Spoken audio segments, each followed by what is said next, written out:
This deep dive into e-commerce psychology is powered by Growth Suite. Growth Suite helps you to run smart discount campaigns on your store. Test it for free on your Shopify store. Just land on the Shopify App Store now and test it for free. Have you ever stopped to think why you could show the exact same web page, the same ad to two different people, and they come away talking about completely different things? Oh, absolutely. It happens all the time. Yeah, like one person raves about the cool design, another focuses only on the price, and maybe a third barely even remembers seeing it. So what's going on there? Why do customers seem to pick and choose what they notice about products? Well, it really boils down to something called selective perception. It's a pretty fundamental part of how our minds manage information. Selective perception. Yeah, think about it. We're just constantly swimming in information, right? Online, offline, everywhere. Our brains can't possibly process all of it. So to cope, we actively filter things. We interpret what we see based on what we already believe, what we need at that moment, what we value. So it's like a mental spotlight, Yeah. highlighting some things and leaving others completely in the dark. That's a great way to put it, a mental spotlight. And for anyone running an e-commerce store, understanding this, well, it isn't just some interesting psychology fact. It gives you a real advantage, How so? Because if you can start to figure out how your specific customers are filtering information about your brand, about your products, you can connect with them way more effectively. Right, you can actually get your message through their filters. Exactly. So in this deep dive, we're going to unpack why sometimes even really well-crafted marketing just doesn't land, why it falls on deaf ears. Okay. And we'll explore some concrete ways to actually break through those mental filters, those spotlights, and make a genuine impact. We'll talk practical strategies, too, how to make sure your brand message actually lines up with how customers see you. Turning psychology into, well, better business. That's the goal, turning these principles into tangible wins for your store. Okay, let's make this really concrete. When we talk about our online stores, our customers browsing, what does selective perception actually look like in action? Well, think about it like this. People generally see what they expect to see, or maybe what they want to see. It's a bit like those optical illusions, the picture where you might see an old woman or a young lady. Yeah, I know the one. Once you see one, it's hard to see the other. Exactly. Your brain kind of locks onto one interpretation and filters out the competing one.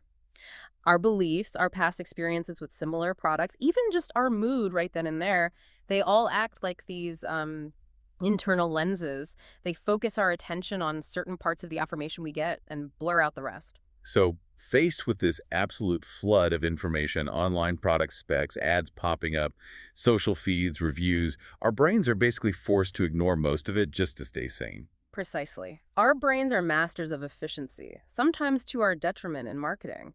To handle the constant stream, they unconsciously filter out huge amounts of data. We're wired to zoom in on what seems relevant to our immediate needs or interests. And we also tend to push away stuff that clashes with what we already think. Absolutely. We're naturally inclined to dismiss information that challenges our existing beliefs or makes us uncomfortable. Could you give us an e-commerce example, something relatable? Sure. Let's say you've got a customer who's had a really great experience with a specific clothing brand before. Maybe their stuff always lasts, feels high quality. Okay. Loyal customer. Right. So when they see a new ad from that brand, maybe one highlighting customer reviews, their spotlight is probably going to land right on the positive comments about, quality and durability.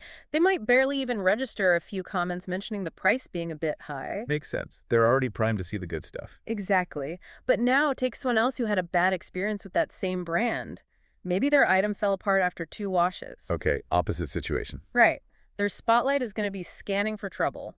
They'll immediately zoom in on and remember any negative feedback they find, even if 90% of the reviews are glowing. The positive ones just get filtered out. Wow, that really paints a picture. So the takeaway is, when a customer is deciding to buy, they're not really reacting to the objective facts about our product necessarily. Not entirely. But more to their own personal interpretation of those facts based on their filters. You got it. And that's a huge shift. It means successful marketing today isn't just about listing features anymore. It's about actively shaping how your products are perceived by the specific people you want to reach. So the businesses that really get this, the ones that understand customer perception, they have a serious leg up. Definitely. Because if you get a handle on these mental filters, you can craft your message, your visuals, your whole experience in a way that actually resonates, that gets through the noise instead of just adding to it. That's the core idea then. Yeah, Understand the filters to craft better messages. precisely. Understanding what your customers are likely to notice and how they'll probably interpret it lets you build marketing that connects on a much deeper level. You mentioned earlier a kind of perceptual process, maybe 4 stages. Yeah. Could you walk us through that quickly from a customer's point of view, encountering our brand? Sure. It's a useful framework. It generally starts with exposure. The customer simply encounters your brand somehow, an ad, a search result, a friend's recommendation. Okay, just seeing it. Right. Then comes attention. This is crucial. They decide, often unconsciously, whether to actually focus on that information. Is it relevant? Interesting.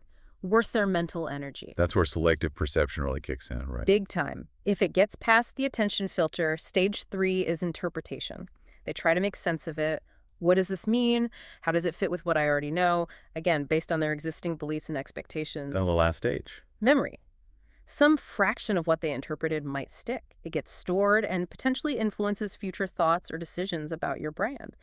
But selective perception is most powerful at those attention and interpretation stages. It's the gatekeeper. The gatekeeper. I like that. It decides what even gets a chance to be processed and how it's understood. Okay, so it's a powerful filter. But what's driving it? What are the psychological gears turning behind the scenes? Yeah, let's get into the mechanics. Our brains are constantly looking for shortcuts to make sense of the world quickly. We rely on these mental rules of thumb. Psychologists call them heuristics. Heuristics.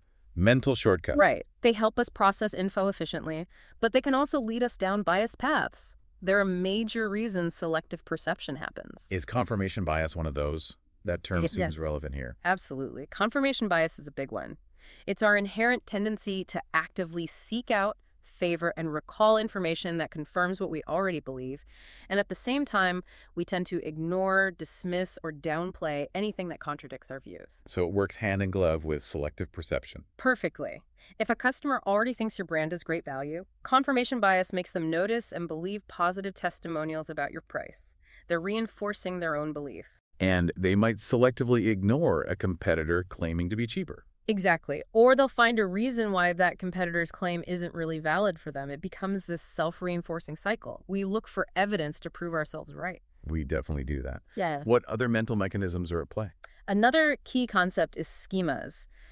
Think of schemas as mental frameworks or blueprints we build up for different concepts based on our experiences. Blueprints, like how? Okay, so you might have a schema for a luxury brand. What does that involve? Maybe high prices, exclusive feels, certain materials, maybe a particular type of customer Right, service. whole set of associations. Exactly. And when you encounter a new brand, your brain automatically tries to slot it into one of these existing schemas, maybe luxury, maybe budget, maybe eco-friendly. And that initial categorization heavily influences which of the brand's attributes you pay attention to and how you interpret everything else they say or do. So if our brand talks about sustainability, but maybe our website design doesn't look like what's in their eco-friendly brand schema, they might just miss our sustainability message entirely. It's very possible. They might filter it out because it doesn't fit the mental box they've initially put you in. And then there's cognitive dissonance. Okay, what's that? That's the mental discomfort, that kind of inner tension we feel when we hold two conflicting beliefs or when new information clashes strongly with an existing belief. Like buyer's remorse, maybe. Yeah. Or seeing something negative about a brand you love. Both good examples. To reduce that uncomfortable feeling, we often resort to selective perception. We might actively avoid the conflicting information, like stop reading that negative review halfway through. Or we might reinterpret it somehow. Precisely. You might rationalize it away. Oh, that reviewer probably just misused the product. Or that critical report must be biased. Anything to resolve the dissonance and feel consistent again. Okay, so confirmation bias, schemas, cognitive dissonance. These are the engines driving selective perception. But you also mentioned it's not just one thing, right? There are different types. That's right. It helps to break it down a bit. One type is perceptual vigilance. This is when you have a heightened awareness for information that's directly relevant to your current needs or goals. Like if I'm actively shopping for new running shoes, suddenly I see running shoe ads everywhere. Exactly. Your brain is primed to notice them. Then there's the flip side, perceptual defense. Defense against what? against information that feels threatening or unpleasant. A classic example is someone who just splurged on an expensive new TV. They might subconsciously avoid or ignore articles talking about common technical issues with that model because reading them would cause that cognitive dissonance, that buyer's remorse. Protecting yourself from feeling bad about the purchase. Right. And then we have selective attention, which is maybe the most straightforward, simply choosing what to focus on from the massive amount of stimuli out there. Like consciously deciding to read one article and skip another. Okay. And the last one. Selective distortion. This is where we don't just ignore information, we actually twist its meaning to fit our preconceptions. We interpret ambiguous information in a way that supports what we already believe. So understanding these different types is important for us. Definitely. Because if your marketing isn't working, you need to figure out why. Are customers simply not noticing it at all? That's an attention problem. Or are they noticing it, but twisting the message to mean something you didn't intend? That's a distortion problem. The solutions are quite different. It's pretty amazing to think this filtering isn't just psychological habit, but it actually has roots in our brain structure. You mentioned neuroscience. Yeah, there's a neurological basis for this. Studies show that our brain's attentional networks play a key role in determining which sensory information actually makes it into our conscious awareness. It's a physical process. And emotions play a part too. A huge part. Information that carries emotional weight, positive or negative, is much more likely to grab attention and break through those filters. Think about emotionally charged advertising campaigns. They often stick with us more. So the brain physically reacts differently. Yes. Neuroimaging studies like fMRI scans have actually showed different patterns of brain activation when people look at brands they feel strongly about compared to neutral brands. It shows how deeply these biases and prior experiences are embedded. Wow. Okay, so this filtering, driven by our psychology and even our neurology, fundamentally shapes how customers experience our brand. Let's talk more about that impact. How does it affect what they notice, what they prioritize, what they ignore? Right. Every single touch point, seeing a post, browsing your site, reading a review, gets passed through this personal filter. This creates what you could call a filter effect on all your brand messages. Meaning customers end up constructing their own sort of personalized information environment around our brand. That's a perfect way to put it. They selectively engage. Maybe they love your Instagram content but automatically delete your marketing emails. Or they trust tech blogger reviews but completely ignore celebrity endorsements for your type of product. And if our main marketing push is through a channel they filter out, Then your message, no matter how brilliant, might as well not exist for them. Imagine you're selling software and pouring resources into highlighting all these advanced, complex features. okay, But if your ideal customers are small business owners whose main filter is set to easy to use and integrates with what I already have, your message about advanced features could completely miss. They're just not listening for that. so different people looking at the exact same product page can have vastly different takeaways. Absolutely. One sees innovative features, another sees too complicated, a third sees looks expensive. Same page, different filters, totally different perceptions. Which means we can't just assume all the great things we're saying about our brand are getting equal airtime in the customer's head. Not at all. Selective perception causes customers to prioritize different aspects of your brand based on their own needs, values, and what's important to them right now. And this prioritization varies wildly depending on the product category. Can you give an example? Sure. Think about choosing a restaurant. One person's filter might prioritize food quality above all else. Another might prioritize atmosphere and service. Same restaurant, different primary filters. Or with software, one user might filter primarily for specific niche features, while another filters for overall ease of use and good customer support.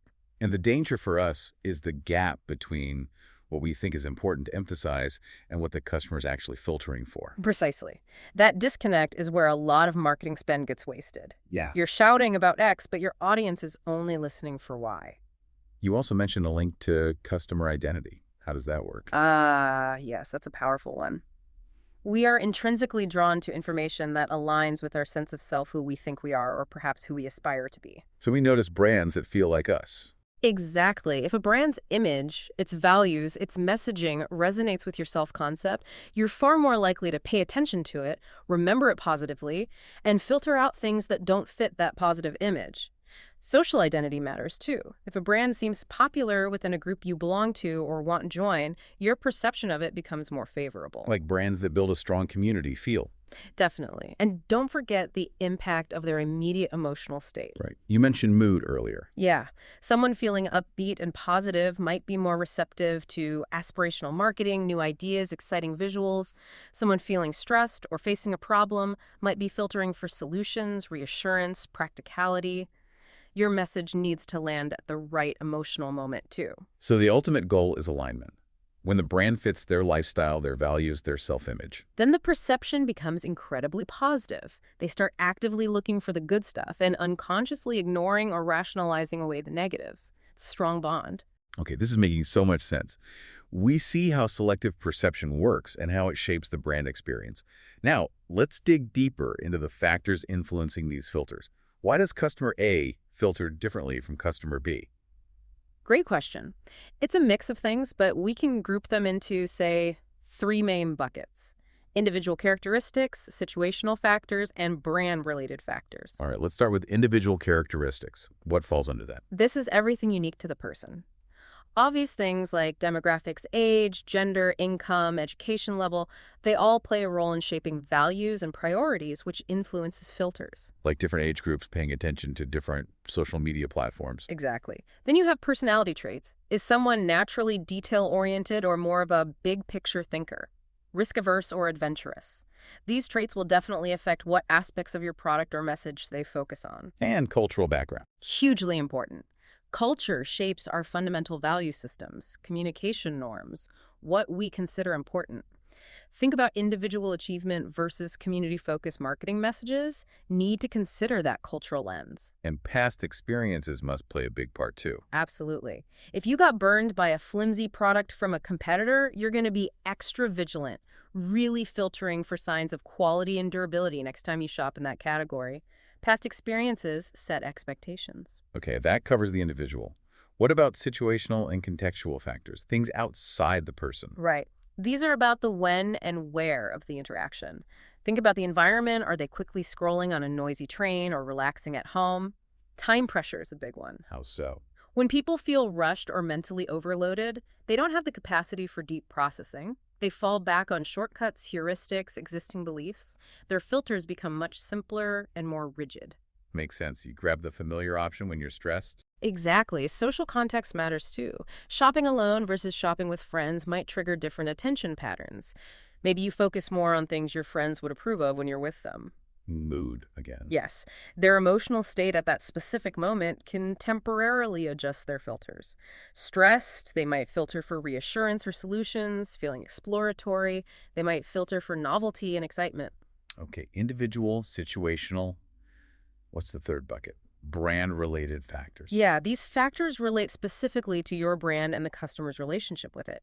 Their previous experiences with your company, good or bad, directly set perceptual expectations. So familiarity breeds, well, certain filters. It does. The more familiar someone is with your brand, the more detailed their mental schema becomes, and that affects how they process anything new you present. Involvement level is key too. Involvement with the product category. Right. People process information much more deeply with finer filters. For high involvement purchases, think cars, houses, maybe complex software compared to low involvement ones like, say, paper towels. Less filtering for everyday stuff. Generally, yes. And finally, how clear is your brand positioning? A distinct, easy-to-understand brand creates a much clearer framework for customers to perceive you through. Vague or inconsistent positioning just confuses the filters. So it's this really complex web of the person, the moment, and their history with the brand that shapes their perception. Oh. Now, these filters seem pretty ingrained, but can they shift dramatically? You mentioned trigger events earlier. Yes, absolutely. While day-to-day filters might be fairly stable, certain significant life experiences or major external shifts can act as powerful trigger events. They can fundamentally reshape how someone filters information and what becomes important to them. And this can even change brand loyalty. Definitely. These trigger events can cause a major reevaluation. What exactly is a trigger event in this context? It's any significant experience that forces someone to rethink their priorities and consequently adjust their perceptual filters. Think of it as a system reset. Suddenly, attributes they used to ignore become critical, and things they valued might seem less important. And after the trigger, there's a period of adjustment. Yes, a period of perceptual adaptation. Their needs shift, their attention focuses differently, and crucially, they often become much more open to considering new brands or solutions they wouldn't have looked at before. How quickly does this shift happen? It varies. Sometimes it's almost instant, like a really bad customer service experience can flip a switch immediately. Other times it's more gradual, maybe unfolding over weeks or months as the implications of the trigger event sink in, like adjusting to parenthood. So for e-commerce businesses, spotting these potential triggers in our audience is pretty crucial. Immensely valuable. If you can anticipate when segments of your audience might be going through these shifts, you can tailor your messaging, maybe even your offerings, to align with their new perceptual reality. It's a chance to retain customers or attract new ones undergoing that change. What are some common life stage or situational triggers we should be aware of? Major life changes are huge. Getting married, having a baby, moving house, retiring, these all tend to massively shift priorities and filters. Parenthood seems like a classic example for e-commerce. For sure. Suddenly, filters for convenience, safety, speed of delivery, maybe subscription options become way more important than they were before. Health changes are another big one. A new diagnosis can instantly make someone filter for specific ingredients, health benefits, or allergen information they never cared about previously. Financial changes too, I imagine. Absolutely. Getting a big promotion or, conversely, losing a job drastically alters the filter for price, value, and necessity versus luxury. Even changing careers can shift identity-related filters, making certain brands feel more or less relevant to their new professional self. And what about bigger external triggers? Market shifts or environmental events? Those can trigger widespread perceptual shifts across large groups of consumers. Think about major crisis events, an economic recession, or something like the pandemic. Suddenly, filters related to safety, reliability, affordability, local sourcing might become dominant for millions. Technology changes too. Definitely. The rise of smartphones fundamentally changed our collective filter for convenience and immediacy in everything, including shopping. Competitive shifts matter too. A disruptive new player entering your market can force customers to reevaluate their perception of your brand by highlighting things they hadn't considered. Like a competitor suddenly making sustainability a key issue in the category. Exactly. And broader cultural or social movements, like the growing focus on environmental responsibility or ethical sourcing, can activate new, powerful filters for a significant portion of the population. Brands need to be aware of these shifting tides. This is fascinating, but it also feels a bit like trying to read minds. How can we actually research and understand these often unconscious filters our customers are using? Are there practical methods? It's not mind reading, thankfully. There are established research methods we can use, both qualitative and quantitative, to get real insights into customer perception. Okay, let's talk qualitative first. How do we get beyond surface level answers? Qualitative is great for the why.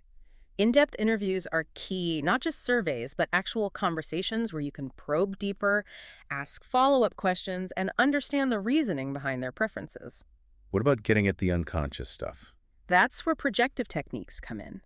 Things like asking customers to imagine your brand as a person and describe them, or finishing sentences like, people who buy brand X are, Yep. or sorting brands into groups based on feelings. These can bypass rationalizations and reveal underlying patterns. Observing behavior too. Yes, observational studies are powerful. Watching how people actually navigate your website, where their mouse hovers, what they click on, what they skip over, using tools like heat maps or session recordings, or even ethnographic approaches, studying customers in their natural context. Okay, that gives us the deeper why. What about measuring perception across more people? Quantitative methods. Quantitative helps us measure scale and identify broader patterns. Perceptual mapping is a great tool here. You ask customers to rate your brand and competitors on key attributes, and then you can visually map out how your brand is positioned in their minds relative to others. Seeing where you stand on the map. Exactly. Eye tracking research is another fascinating one. It literally measures where people's eyes look on a web page or an ad, showing you what grabs their visual attention first and longest. Wow, direct measurement of attention. Yeah. You can also use things like response latency tests, measuring how quickly someone associates your brand with certain attributes. Faster response implies a stronger mental link. And conjoint analysis is a sophisticated survey technique that forces customers to make trade-offs, revealing how they implicitly prioritize different features or benefits. So you can quantify which attributes really matter most to them. Right. And don't forget experimental designs like A/B testing, testing different website layouts, button colors, add headlines, seeing which versions perform better, gives you clues about what resonates perceptually, even if indirectly. You can even track perception over time with longitudinal studies. Okay, so we've got methods to understand these filters. Now, the crucial part, Yeah. how do we apply this knowledge strategically? How do we use insights about selective perception to actually manage our brand better? This is where the rubber meets the road. Understanding is step one, strategic application is step two. Let's start with brand communications. What are the key strategies there? First, always remember your audience isn't starting from zero. Your message lands in the context of their existing beliefs. So effective messaging often acknowledges those beliefs, maybe even gently validates them, before trying to introduce a new idea or shift perspective. Don't just barge in contradicting them. Exactly. You also need a clear strategic choice. Are you trying to reinforce the positive perceptions they already have? Or are you attempting the much harder task of changing negative perceptions? Be realistic about the difficulty of the latter. And channel matters too, Right. based on where they filter. Hugely. Put your message where your target audience is actually paying attention. Don't invest heavily in channels they habitually filter out. And timing is critical. Aligning your messages with those trigger events we discussed, or with moments when their need is high, dramatically increases the chance of breaking through. What about the look and feel?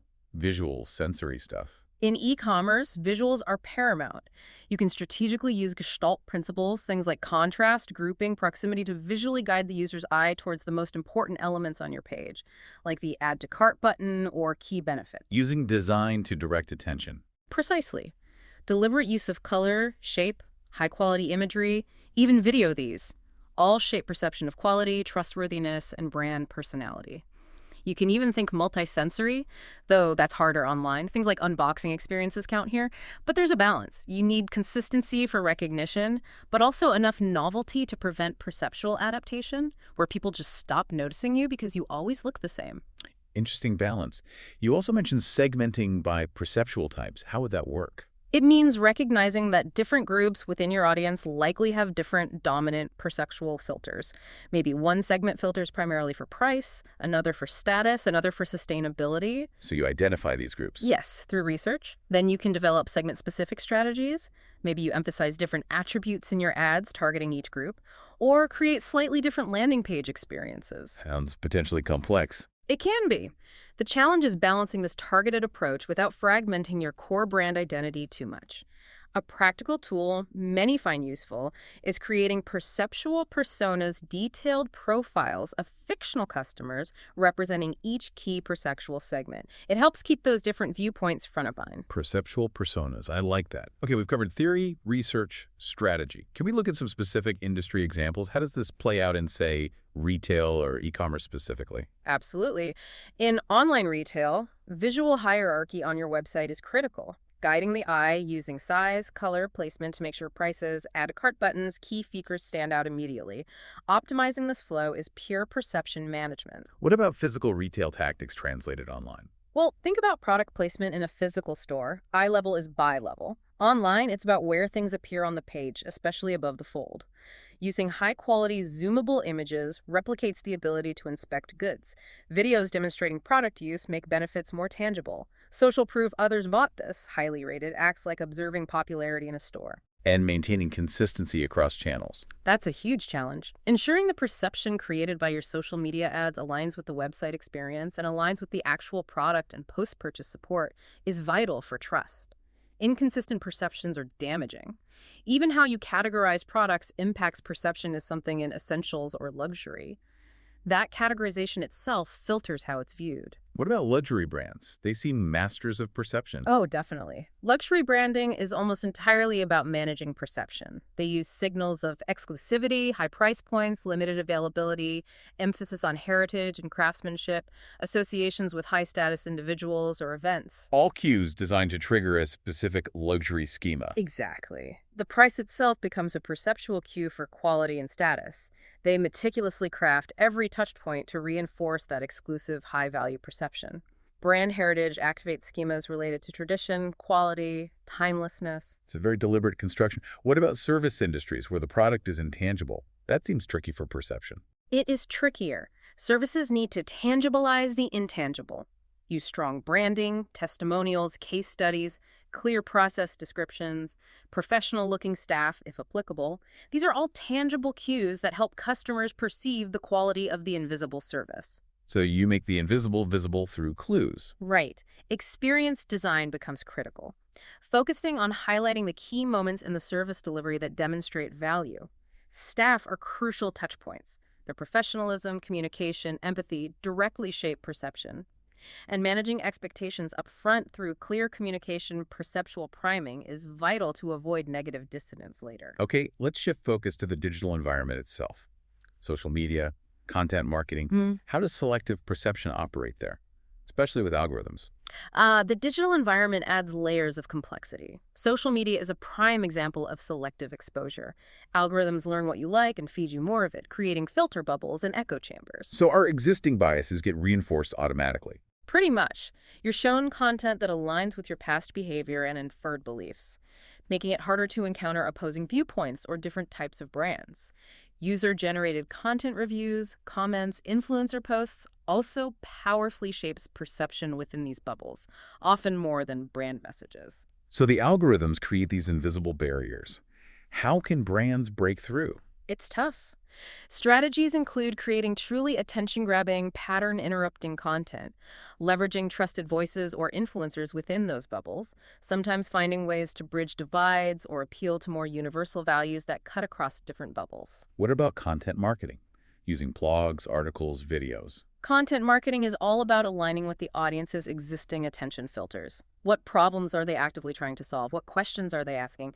Create content that directly addresses those things they're already filtering for. Using content to match their searchlight. Exactly. Storytelling is powerful here too. You can use narratives to subtly guide attention to key brand attributes or benefits. Educational content can actually help reshape perceptual frameworks over time by giving customers new ways to think about a category or problem. And distribution is key, getting that content onto the platforms and in front of the communities where your target audience is already paying attention. And mobile, does that change things? We're often scrolling so fast. Mobile definitely has its own perceptual considerations. Attention spans are generally shorter. Information needs to be incredibly concise and visually immediate. Websites need to be perfectly responsive. Interactions need to be thumb-friendly. So adapting the message for the device context. Yes, and ensuring perceptual consistency across devices is vital for omnichannel experiences. What they perceive on their phone needs to align with what they see on desktop or in-store. Context-aware, content-adjusting messages based on location or time of day can tap into situational filters.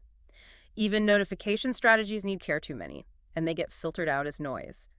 It requires understanding selective attention patterns on mobile specifically. It's a constantly evolving landscape. Looking ahead, what about future trends? Emerging tech. The future is likely about even more sophisticated perception management. Think about virtual and augmented reality creating entirely new perceptual environments where brands can craft experiences. Immersive perception shaping. Right. AI-driven personalization is already moving towards hyper-targeted perceptual optimization, tailoring not just content, but the entire interface and messaging based on inferred individual perceptual filters in real time. Voice interfaces introduce new challenges and opportunities around auditory perception, brand, voice, tone, clarity become paramount. And potentially, biometric feedback using wearables to gauge emotional responses and attention levels in real time could offer unprecedented perceptual insights, though with significant ethical questions. That brings up ethics. With all this power to understand and potentially manipulate perception, where's the line? That's becoming an increasingly critical conversation. Transparency is key, being upfront about personalization and data use, avoiding overtly manipulative tactics that prey on biases or vulnerabilities, dark patterns, for example. Cultural sensitivity and targeting is crucial, avoiding stereotypes. Ultimately, the most sustainable approach focuses on authentic perceptual alignment, genuinely understanding customer needs and values, and aligning your brand with them rather than trying to trick them. That builds long-term trust. Building for authentic alignment, not manipulation. So how do brands build resilience in this complex perceptual world? It involves developing brand assets, logos, messaging themes, values that are somewhat adaptable but maintain a core consistency. Creating brands that connect on deeper, more universal human values might help transcend some specific filters. It requires long-term strategic thinking about defending your desired perceptual position, but also being willing to evolve perception gradually as markets and consumers change. It's a constant balancing act between consistency and evolution. Consistency and evolution. That seems like a good final thought. Understanding selective perception isn't about finding a magic trick, is it? Not at all. It's about gaining a valuable lens, a way to see your brand, your marketing, your entire customer experience through your customer's eyes, through their unique filters, and using that understanding to build strategies that genuinely connect because they align with how people actually process the world around them. Seen through their eyes to create better experiences. That's a powerful takeaway. Looking to apply these insights to your e-commerce store, Shopify merchants can boost their sales by leveraging the Growth Suite application, which helps optimize your store based on how customers actually perceive and interact with your products. Test it for free on your Shopify store. Just land on the Shopify App Store now and test it for free.